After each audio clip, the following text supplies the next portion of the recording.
Vamos a leer algo que fue escrito hace muchísimo tiempo atrás y eso puede hacer para alguno que le parezca que es un mensaje antiguo, por un lado, o lejano, por otro, ¿no? Un mensaje que tiene que ver con otro tiempo, con otro lugar, con otras personas, y sin embargo, la Biblia es muy clara en decirnos que tiene que ver con nosotros individualmente. Hay una de esas traducciones al español, de las tantas que hay, que se llama Dios habla hoy, y tiene que ver con eso, ¿no? Con un mensaje que es actual para nosotros. Y el pasaje que quería que hoy podamos leer juntos es un versículo que está en el Evangelio de Juan, en el capítulo 10. Tomar ese versículo como tal vez el eje de lo que vamos a compartir hoy y entender que son palabras del Señor Jesús, como decíamos recién, dichas hace muchísimo, hacia un grupo determinado de personas, pero que tienen una vigencia clara, directa con nosotros hoy. Y ojalá que pueda hacer esa la búsqueda de cada uno. Yo voy a hacer mi mejor esfuerzo por presentar lo que quisiéramos compartir en esta noche. Pero siempre que hay un mensaje transmitido, tiene que haber un esfuerzo de ambos lados, ¿no? Así que les pido ese esfuerzo. ¿Están conmigo para ese esfuerzo? Que puedan ustedes también tener esa predisposición y sorteando los errores que van a ver desde acá adelante y las imperfecciones, podamos juntos encontrar lo que Dios dice en su palabra para nosotros. Que sea esa la verdad que buscamos. No a ver qué dice este nuevo que vino de visita hoy, cómo me sorprende hoy, no es la búsqueda, sino que la búsqueda tiene que ser de todos nosotros, del que habla de acá adelante y el que se está sentado escuchando. La búsqueda es qué tiene Dios para decirme hoy. Una vez más, como se decía también, ¿no? En lo que se hablaba antes, una vez más. Ese una vez más puede ser repetitivo y en las repeticiones hay un peligro, ¿no? Que entremos en la inercia. ¿Les pasó ir alguna vez de un lugar al otro y no saber cómo llegaron, pero llegaron? Y de repente dice, ¿cómo llegué acá? ¿Qué pasó en el camino? La cabeza iba en otro lado, pero por inercia fuimos.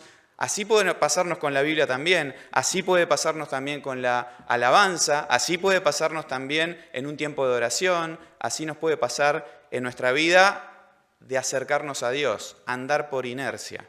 No es la idea. Dios puso la cabeza sobre nuestros hombros para que la usemos. Y pensando en aquello que Él tiene para decirnos, reflexionar sobre nuestra vida. Juan capítulo 10, versículo 10, dice: el ladrón no viene sino para hurtar y matar y destruir. Yo he venido para que tengan vida y para que la tengan en abundancia. Lo leo de nuevo. Son palabras del Señor Jesús. Y el Señor Jesús dijo: el ladrón no viene sino para hurtar y matar y destruir. Yo he venido para que tengan vida y para que la tengan en abundancia. Habría muchísimo que decir del contexto, no lo vamos a hacer hoy.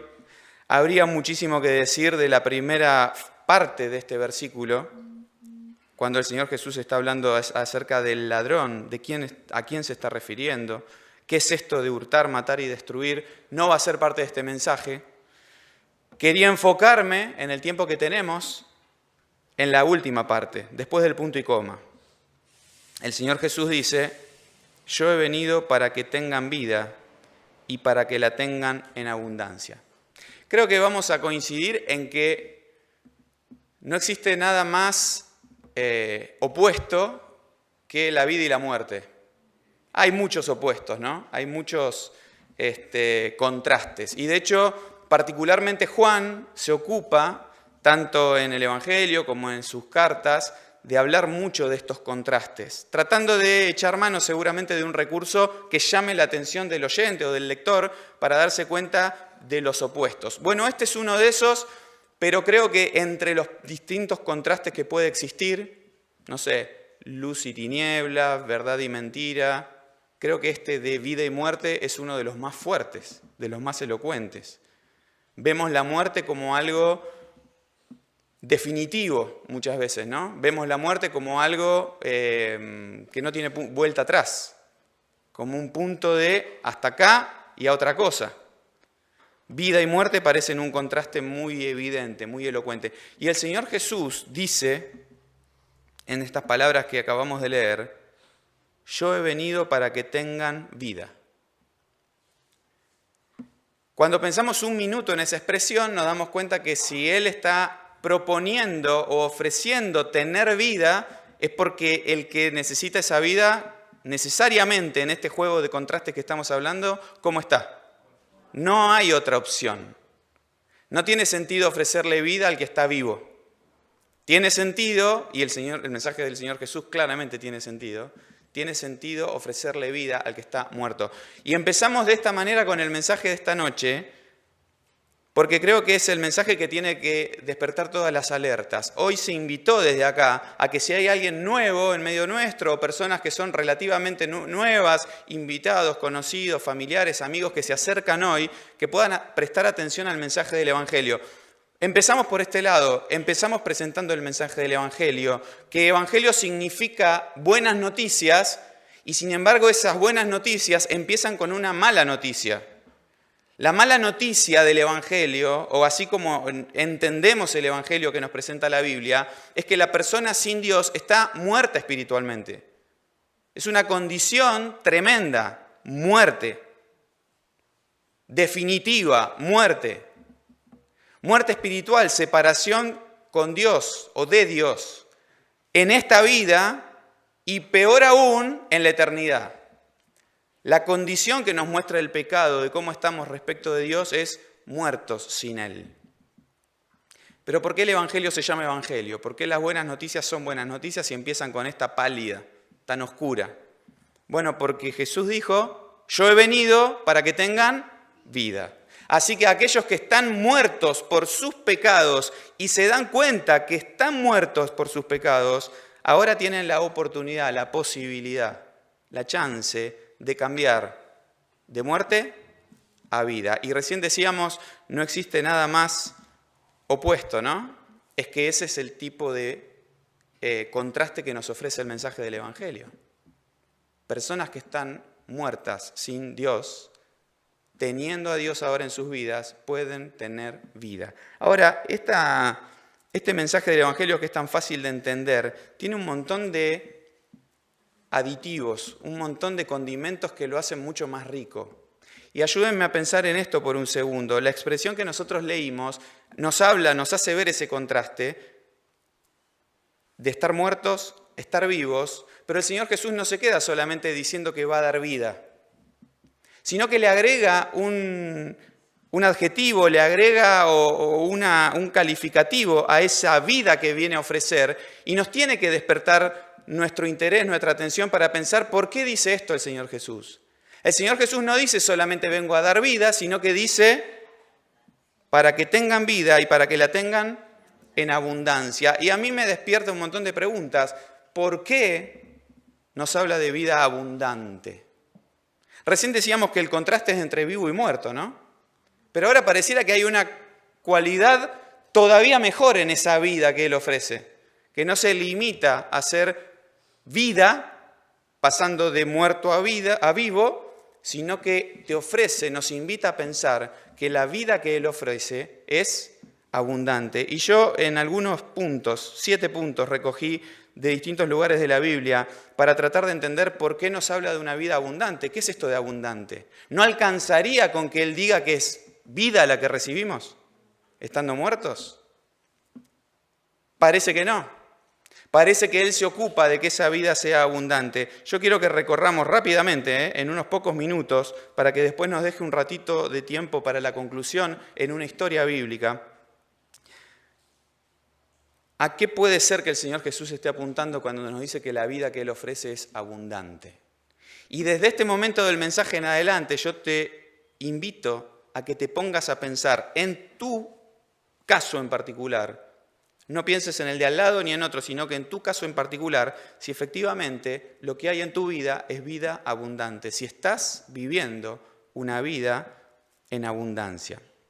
Yo voy a ir diciendo algunos versículos, no los vamos a buscar por el tiempo, pero se los menciono y me van a ir acompañando con el pensamiento.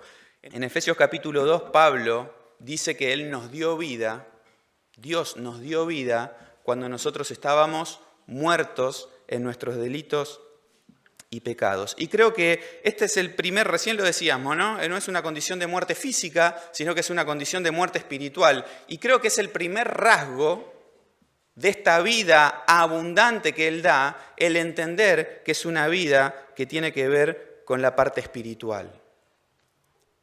Tiene que ver con nuestra proximidad, nuestra cercanía, nuestra condición de estar cerca de Dios o no. Podemos tener una vida física y podríamos decir entre nosotros, aprovecharla o desaprovecharla. Utilizar bien nuestro tiempo o utilizarlo mal nuestro tiempo. Alguno podría decir, está malgastando su vida y este otro le está aprovechando, la está haciendo bien, está viviendo bien la vida. Y sin embargo podríamos estar todos pensando en un pensamiento netamente terrenal, humano. Una persona que invierte su vida en el esfuerzo, en el trabajo, en las cosas de este mundo, que disfruta unas lindas vacaciones, que se dedica al estudio, que es aplicado, que es responsable con su compromiso social y demás. Una persona que para alguno podría decir está viviendo bien la vida. Pero la Biblia nos muestra que hay otro foco al que atender, que a nosotros se nos pasa desapercibido tal vez, y que es el mensaje que el Señor quería llamarnos la atención. Tiene que ver con la parte espiritual, con esa parte inmaterial, que no es tangible, que no la podemos ver ni tocar, pero que es evidentemente fundamental. Y es ahí donde apunta el Señor a traer vida. Por eso puede hablar de una vida tal vez superior, ¿no? No vida como contraste con la muerte solamente, sino vida abundante, es espiritual. Ahora, en segundo lugar, hay un pasaje muy clave, ¿no? En 2 Corintios capítulo 5, ¿se acuerdan? En un desarrollo que hace Pablo ahí en 2 Corintios capítulo 5, dice en un momento que aquel que está en Cristo, nueva criatura es, las cosas viejas pasaron y ahora son hechas nuevas. Y en ese pasaje y en muchos otros nos muestra la Biblia que esta vida que trae Cristo al que estaba muerto por sus pecados, esta vida es una vida nueva, una condición nueva. Nos gusta estrenar cosas nuevas, ¿no?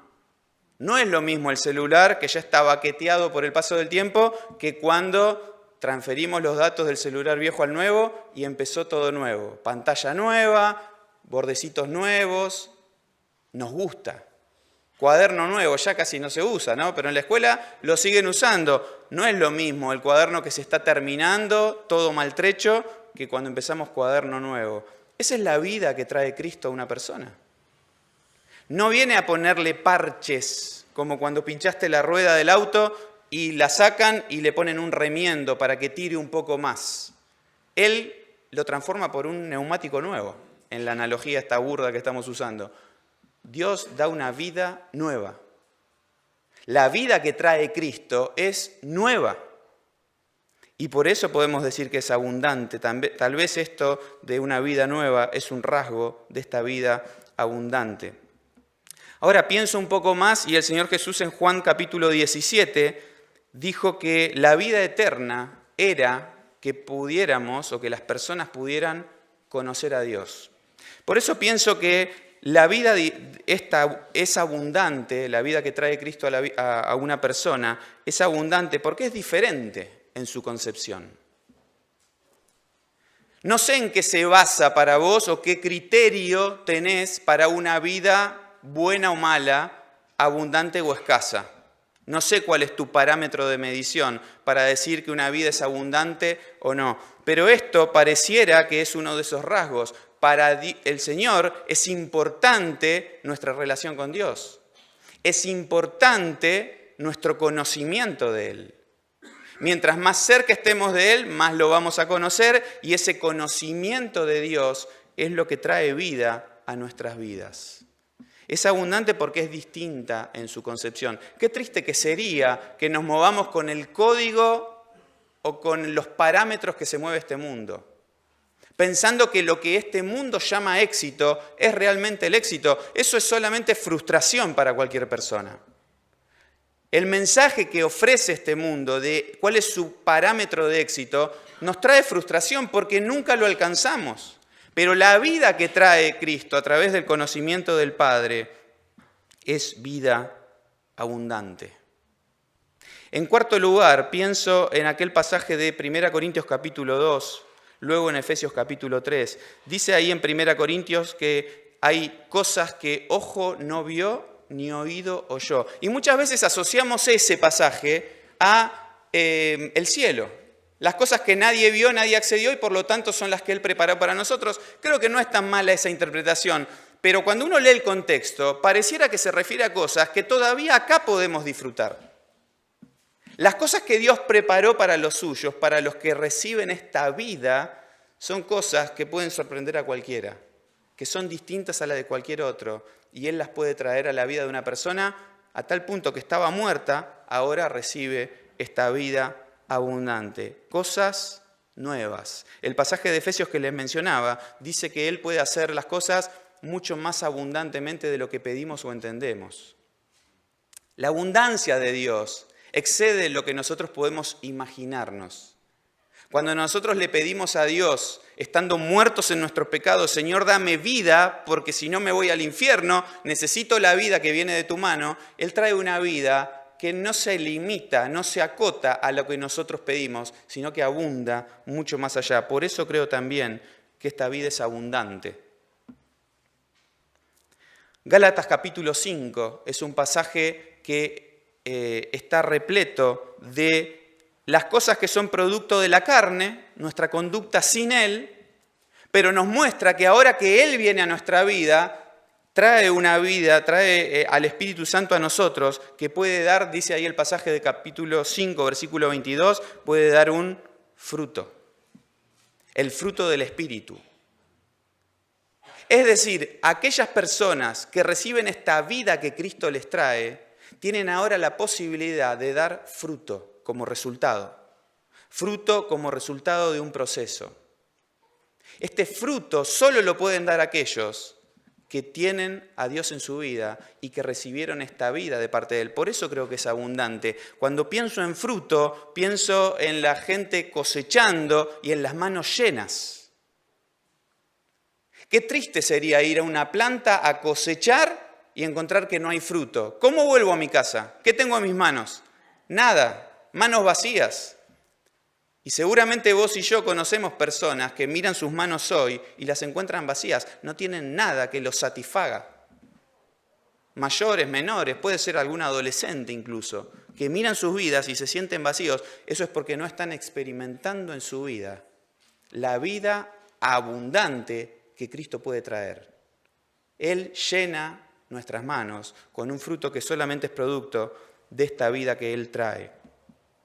En Colosenses capítulo 2 hay un pasaje donde Pablo les escribe a esas personas en Colosas y les dice, ustedes en Él, en Cristo, están completos. Pienso que la vida que Él trae a nosotros es abundante porque es completa.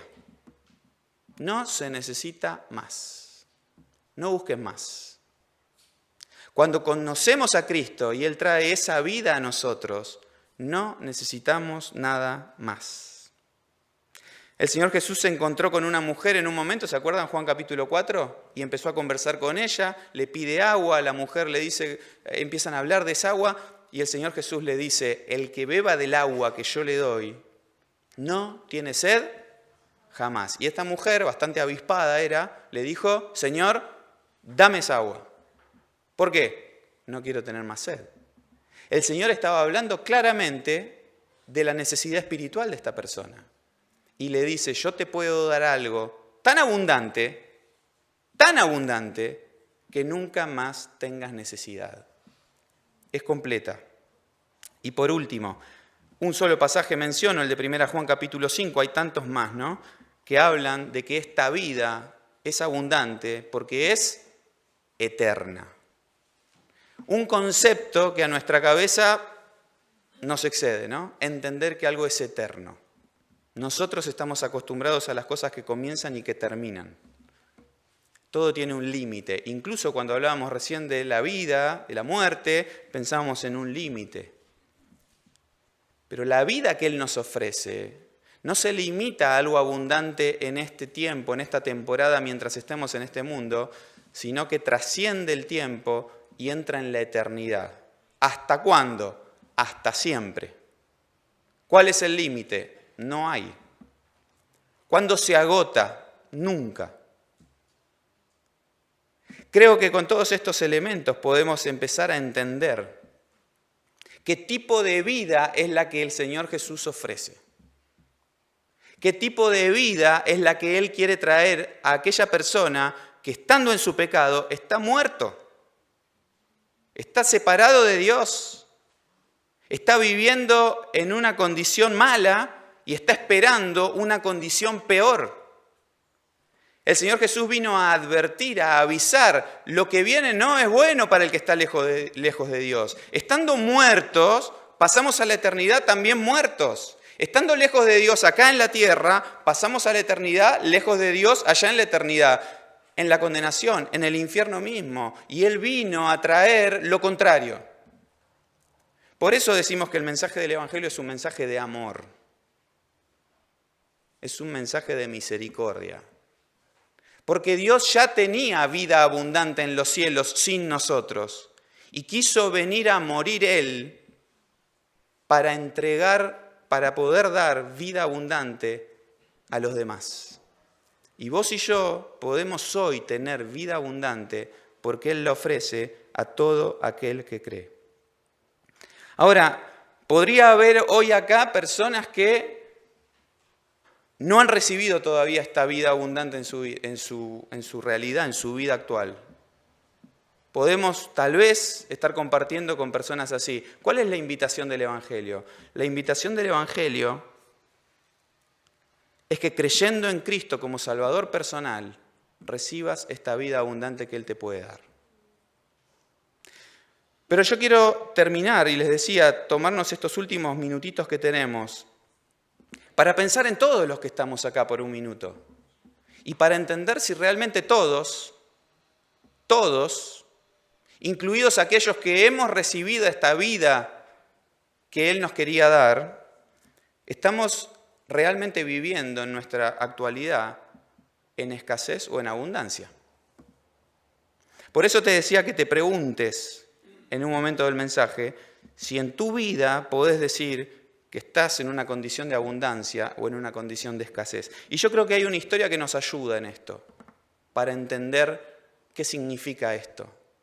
Es la historia, no la vamos a leer, pero está ahí cerquita de donde leímos. Es la historia, está en Lucas. Lucas capítulo 15. Ustedes se acuerdan, el Señor Jesús en Lucas 15 cuenta 3 parábolas. 3 cosas que se pierden. Una oveja primero, una moneda después, y la tercera es la que quería traer a la memoria de todos. Todos la recordamos, ¿no? ¿Quién se pierde? Un hijo. En la parábola otros, no en la Biblia, pero alguien le puso el título de El hijo pródigo. Y la historia es muy sencilla. Todos la recordamos, si no, nos tomamos 2 minutos y la recordamos. El Señor Jesús cuenta esta historia. Dice que un padre tenía 2 hijos. El menor pide que se le dé la parte de los bienes que le corresponde como herencia. Estando el padre en vida, él pide su parte. El padre accede y les reparte al menor y al mayor. Y pasando el tiempo, el menor, el que había pedido esa parte que le correspondía, toma esa parte y se va. Dice la expresión, a una provincia apartada, lejos de la casa del padre. Y se malgastó todo. Y habiendo malgastado todo, malgastado significa usó mal todo eso que tenía, todos esos recursos que le habían sido dados por el Padre. Los usó mal. Y de repente vino una condición de hambre en aquella región y le comenzó a faltar. Y llegó al punto en su necesidad que pidió trabajo de lo que había y le empezó a alimentar unos cerdos. Todos sabemos para un judío lo que eso significaba. Bueno, él llega a esa condición. Ni siquiera podía, no le permitían comer de la comida que le daban a los cerdos. Y estando en esa condición, el Señor Jesús cuenta la historia de esta persona y dice que volvió en sí. Se sentó, reflexionó, se acordó. Y fíjense lo que él recuerda. Dice ahí el Señor Jesús en la historia, que en la casa de su padre hay... ¿Cuál será la palabra de la que estamos hablando? abundancia. En la casa de mi padre hay abundancia y yo acá tengo escasez, tengo necesidad. No tiene sentido. Y él reflexiona en sí mismo y dice, me levantaré, iré a mi padre y le diré, Padre, he pecado contra el cielo, contra ti. No soy digno de ser llamado tu hijo, por lo menos haceme un empleado. Y no se quedó con el pensamiento de que allá había abundancia y acá había escasez, sino que se levantó y fue. Y dice la historia que el padre lo ve de lejos como quien lo espera y movido a misericordia va al encuentro, corre hacia él, lo abraza, el hijo les dice las palabras que quería decirle y el padre transforma esa necesidad en abundancia. Y la gran conclusión de esa historia es que lejos de la casa del padre hay necesidad, escasez, pero cerca de la casa del padre, en la casa del padre hay abundancia. Ahora, la historia no termina ahí. Y el Señor Jesús sigue la historia, contando ahora, parece que cambia el foco, ¿no? Como en una escena. Está el primer plano del hijo menor, ahora está vestido, ahora tiene un anillo, ahora tiene calzado, está disfrutando en la fiesta, la recepción, la abundancia de la casa del padre, y cambia el foco y enfoca al hijo mayor, que viene de haber trabajado. Y cuando se entera de lo que pasó, que vino el hermano, que se había malgastado todo, y ahora lo reciben con una fiesta, ¿qué hizo? Se enojó.